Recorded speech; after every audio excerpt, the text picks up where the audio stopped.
জনপরিসরে নারীর নিরাপত্তা নিশ্চিত ও ধর্ষণকারী সর্বোচ্চ শাস্তির দাবিতে মানববন্ধন করেছে মেহেরপুরের ছাত্র জনতা। রবিবার 9 মার্চ দুপুরের দিকে মেহেরপুর প্রেস ক্লাবের সামনে এ মানববন্ধন কর্মসূচি পালন করা হয়।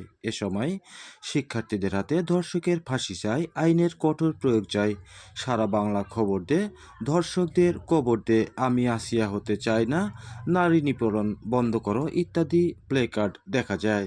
দেখুন বিস্তারিত কামরুল খন্দকারের ক্যামেরায়। আপনারা কি করেন? এইভাবে আপনারা চেয়ারে বসে বসে আর কতদিন আন্তর্জাতিক নারী দিবস গেছে, আমার বোন হসপিটালে কাটাচ্ছে, আপনারা অফিসে বসে বসে মিটিং করতেছেন, নারী দিবসের শুভেচ্ছা জানাচ্ছেন। আর এই শুভেচ্ছার দরকার নেই আমাদের।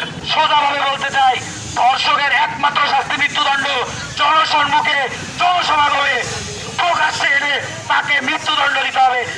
এ সময় মেহেরপুর জেলা বৈষম্য বিরোধী ছাত্র আন্দোলনের আহ্বায়ক ইমতিয়াজ আহমেদ, সদস্য সচিব মুজাহিদ ইসলাম, যুগ্ম আহ্বায়ক তামিম ইকবাল, মেহেরপুর জেলা জাতীয় নাগরিক কমিটির আহ্বায়ক সাহেব মাহবুব, সদস্য খন্দকার মুইজ, মেহেরপুর জেলা মানবাধিকারের সাধারণ সম্পাদক দিলারা জাহান সহ স্থানীয় ছাত্র জনতা উপস্থিত ছিলেন।